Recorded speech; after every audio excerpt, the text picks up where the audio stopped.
que lo crucifiquen, eso gritaron, en especial los líderes religiosos de esos días, que lo crucifiquen, pues querían deshacerse de Cristo a cualquier precio, y la crucifixión era la peor clase de muerte. De hecho, fue herencia de los bárbaros siglos atrás, luego los persas, luego los griegos, luego los romanos, quienes la perfeccionaron para que la persona sufriera durante más tiempo sin morir, y pues decir sobre Cristo, el perfecto Hijo de Dios, que lo crucifiquen, sería la peor clase de proclamación que podrían gritarle. ¿Por qué hacían eso? Querían deshacerse de él. La gente aún quiere hacerlo. Las cosas no han cambiado mucho. A la gente no le gusta el nombre de Jesucristo, y a quienes no les gusta lo dan a conocer. Quienes sí lo amamos, lo damos a conocer también. Y cuando miramos la Biblia, descubrimos quiénes estaban detrás de esto. Eran los líderes religiosos de esos días, pues él interfería con su sistema religioso. Es decir, él no enseñaba lo mismo que ellos y estaban perdiendo el control.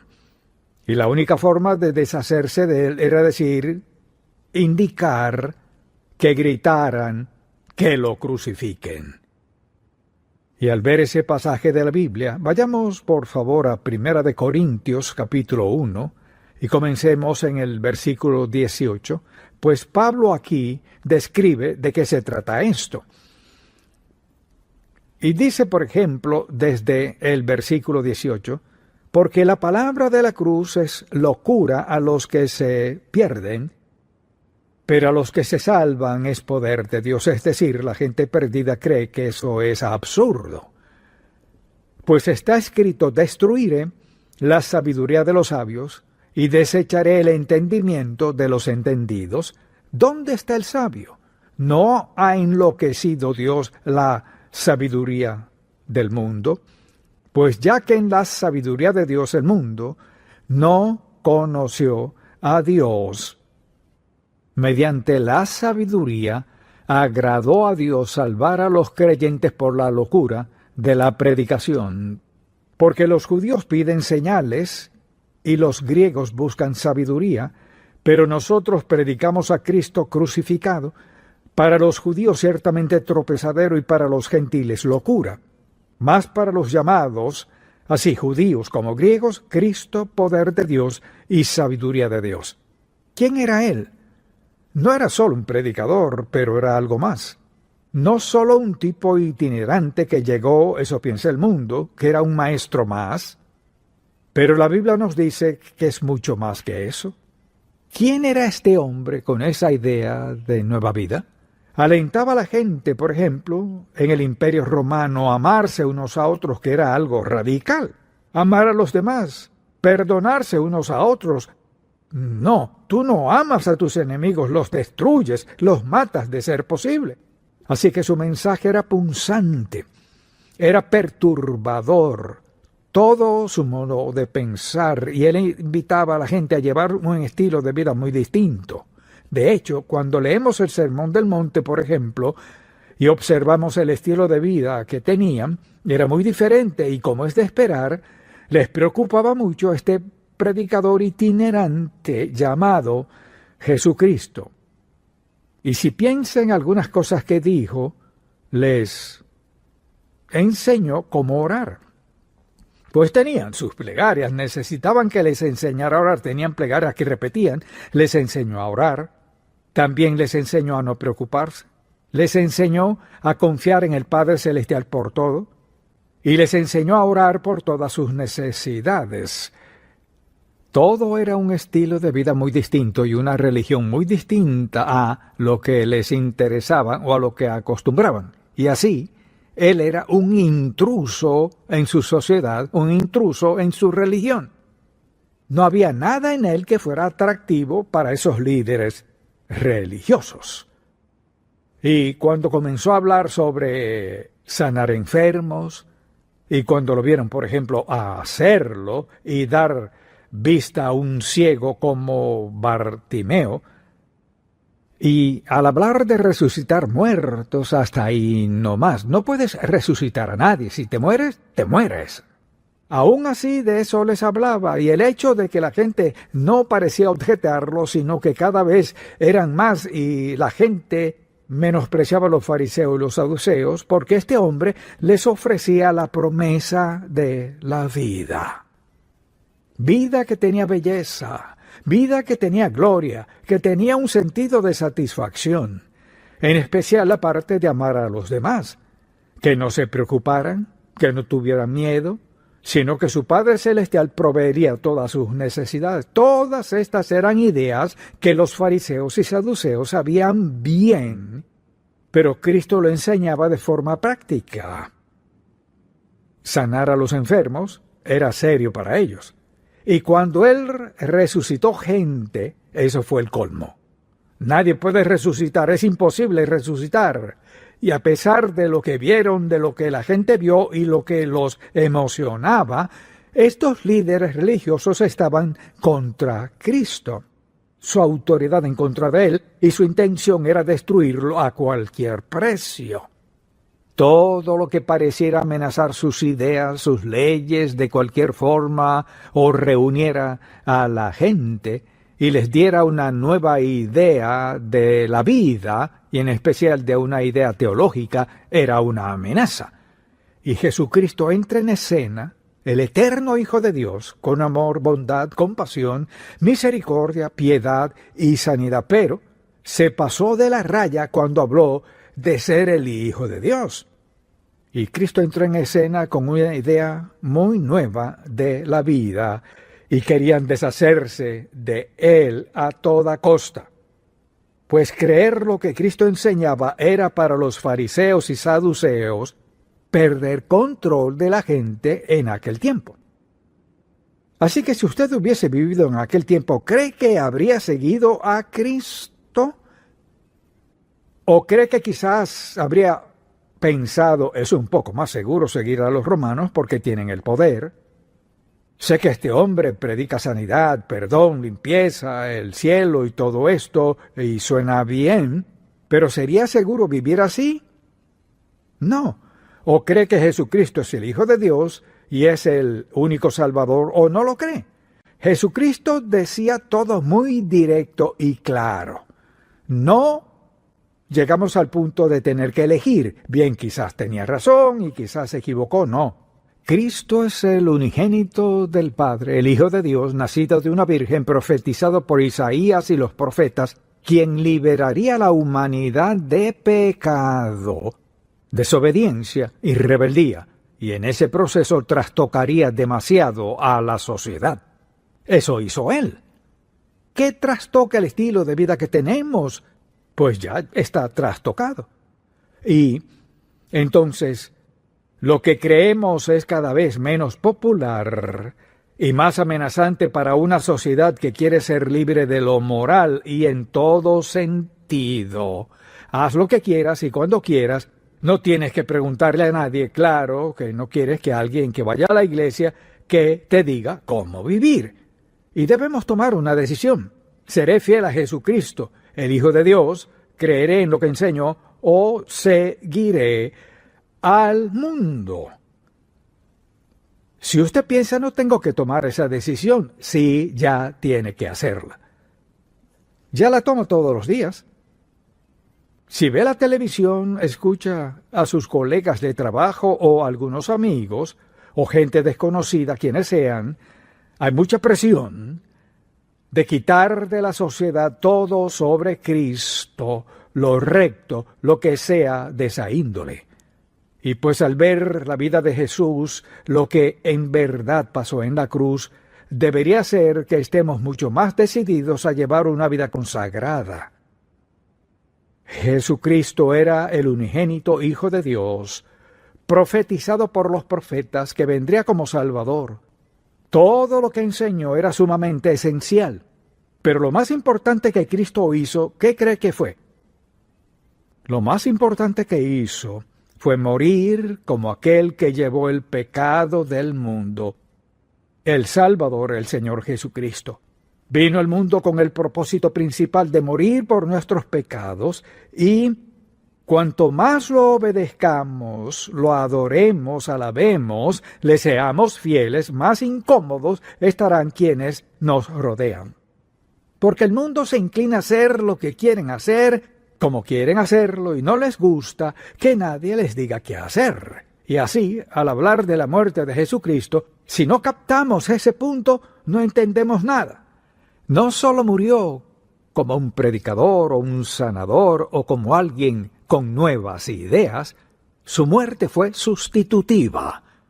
Esa palabra es la esencia de todo lo que creemos sobre la muerte expiatoria de Cristo, o sea, sustituir algo es que algo toma su lugar, y cuando Cristo vino, murió como sustituto de todos para que no muramos en nuestro pecado. Esa es la esencia y el núcleo del mensaje del Evangelio, que Jesucristo, el perfecto Hijo de Dios, vino al mundo con el propósito principal de dar su vida, pues su vida era divina, la única que podía ser sustituta. No podíamos ser nosotros, era sustituta. ¿Por qué? Porque nació de una virgen, era Dios hecho carne, era el Hijo de Dios, y por ejemplo cuando fue bautizado, fue anunciado como Hijo de Dios. En el monte de la transfiguración fue anunciado frente a quienes estaban con él como el Hijo de Dios. El hecho de que era el Hijo de Dios que vino a ser sustituto de nuestro pecado lo hacía distinto a todos los demás.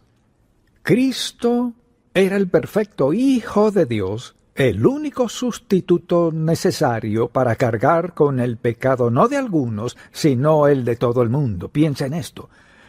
Debía ser diferente para que Dios dijera: pondré el pecado de la humanidad sobre él, crucificado como pago del pecado del mundo. Ese es Cristo. De eso se trata todo. Sobre la muerte de Cristo, quien tomó nuestra deuda de pecado sobre sí y que fuéramos aceptados por Dios. Pues Cristo vino para que tuviéramos vida y vida en abundancia. Y si quiere ir al cielo, solo hay un camino. Y el mundo odia eso. Mas Cristo dijo: yo soy el camino, la verdad y la vida, y lo dejó muy claro: nadie viene al Padre sino por mí. O lo cree o no lo cree. Si no lo cree, no cree la palabra de Dios. Si lo cree, ¿sabe por qué lo cree? Porque solo Jesucristo, el perfecto Hijo de Dios, es el único sacrificio aceptable, porque es el único sacrificio sin pecado que existió. Y cuando alguien le pregunta: ¿eres cristiano? Sí. Lo miran y piensas: pues si tienes esta experiencia de salvación, soy tan bueno como tú. Vas a la iglesia, yo también, te bautizaron, a mí también. ¿Tú crees sobre Cristo? Yo creo sobre Cristo. No. No creemos sobre Cristo, creemos en Cristo al grado que nos sometemos a Él como nuestro Salvador, Señor y amo, nuestro Dios. Y nuestra esperanza del cielo, donde el trauma es cada día peor. Pues cuanto más santo sea el pueblo de Dios, más inaceptable se vuelve. Somos más fieles a la palabra de Dios al decir que Jesucristo es el único camino. Entonces, cuando sus nietos o quizás sus hijos vengan y le hablen de lo que están aprendiendo y el hecho de que no quieren ser de mente cerrada porque lo hace un poco más difícil, usted no, mire, si alguien le dice que tiene la mente cerrada, dígale: yo soy cerrado, solo creo lo que Dios dijo. Punto. Fin de la historia. Pues, ¿qué dijo Dios? Bueno, me alegra que me pregunte, porque quería que me preguntara. Pues, ¿qué? ¿Qué dice Dios? Dios dice: enviado a mi Hijo unigénito al mundo, para que todo aquel que en él cree tenga vida eterna. Quienes no creen, la ira de Dios vendrá sobre ellos. Sé que no les gusta eso, lo siento, pero ese es el problema. Cristo fue muy claro: yo soy el camino y la verdad y la vida, nadie viene al Padre sino por mí. O Jesucristo era un mentiroso o es el Hijo de Dios, delante del cual un día estaremos.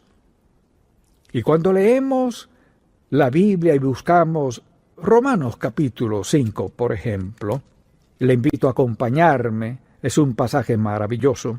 Veamos el capítulo 5. La Biblia dice en el versículo 6, porque Cristo, escuche esto, eso dijo Pablo, porque Cristo, cuando aún éramos débiles, a su tiempo, el tiempo de Dios, murió por los impíos. Ciertamente apenas morirá alguno por un justo, con todo pudiera ser que alguno osara morir por el bueno. Mas Dios muestra su amor para con nosotros en que, siendo aún pecadores, Cristo murió por nosotros, murió en nuestro nombre. Escuche, pues mucho más, estando ya justificados en su sangre. ¿Qué significa? Significa que la sangre del Señor se derramó y quienes lo aceptamos como Salvador somos justificados, o sea, declarados justos, por lo que Él hizo, no por lo que hicimos. Por Él seremos salvos de la ira, porque si siendo enemigos fuimos reconciliados con Dios por la muerte de su Hijo, mucho más estando reconciliados seremos salvos por su vida. Si ven este pasaje, es sobre Él, salvos por su vida, creer y confiar en Él. De eso se trata. Y luego vamos a un pasaje en Hechos, capítulo 4, cuando Pedro defendía el Evangelio, predicó este gran sermón, y luego él y Juan fueron arrestados y llamados ante el Sanedrín y los líderes judíos de entonces. Esto dijo, Pedro dijo en el versículo 11 de este capítulo 4, hablando de Cristo, es la piedra reprobada por vosotros los edificadores, la cual ha venido a ser cabeza del ángulo, hablando de Cristo. Y luego declara esto, y en ningún otro hay salvación, porque no hay otro nombre bajo el cielo dado a los hombres en que podamos ser salvos. Mire ese versículo bíblico. O cree en la Biblia o no lo cree. O cree que es el único camino o no. Escuche qué dijo. En ningún otro hay salvación. Aquí podemos parar. Usted cree en la Biblia, en ningún otro hay salvación. No hay otro nombre. No, nada más, nadie más, bajo el cielo, dado a los hombres en que podamos ser salvos. Lo que usted cree es fundamental en su relación con Dios. Y no es, escuche, no es cuestión de ser considerado con otras personas, no es cuestión de ser cerrado, no es cuestión de ser desalmado.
Falto de amor, desinteresado y crítico, de eso no se trata. Es sobre sí, creo lo que dijo Dios. Y al leer estos versículos, donde Pedro y Juan defendían el Evangelio, escuche lo que dijo. Y esto fue ante el Sanedrín y toda la gente que se preparaba para seguirlo. En ningún otro hay salvación, porque no hay otro nombre bajo el cielo dado a los hombres en que podamos ser salvos. No hay otro nombre. Ahora, le dirán a usted, eso es ser cerrado de mente. Sí, es correcto. Dios es cerrado de mente. Es tan cerrado que envió a una persona, un hombre, nacido de una virgen, el Hijo de Dios, quien estaba con el Padre antes de la creación. Envió a un hombre llamado Jesús, y no hay nadie más, no hay otro nombre bajo el cielo dado a los hombres en que podamos ser salvos. ¿O lo qué? Y no debemos avergonzarnos del testimonio del Evangelio de Cristo. Ahora piense en esto. Piénselo. ¿Deja Dios claro en su palabra cómo ser salvos? Y la respuesta es sí. Deja claro en su palabra que quienes están dispuestos a confiar en Él como su Salvador serán salvos, así es. La pregunta es, ¿creeré lo que Dios dijo o no? Así que le preguntaría esto a cualquiera, si no cree en lo que dice la Biblia, ¿en qué va a creer? Es decir, ¿en dónde pondrá su fe si no es en la palabra de Dios? Si hay algo aparte de esto, ¿en qué va a creer? Pero cuando se trata de la eternidad, no hay más. Así que debe preguntarse, ¿le creo a la palabra de Dios o no le creo? Y segundo, ¿acaso lo creo con toda firmeza y tengo la valentía de decirle a la gente con quien vivo, trabajo o me topo en la calle cuando lo dudan? ¿Tiene usted el valor de decir, cuando le preguntan, ¿crees que Cristo es el único camino? Contésteles, lo dice la Biblia. Bueno, ¿y crees todo lo que dice la Biblia? Claro que sí. Y luego dígales, ¿en qué cree usted? Es decir, no hay ninguna razón para ceder, no hay ninguna razón para avergonzarse, no hay ninguna razón para tener miedo de defender la verdad de la palabra de Dios. No hay razón.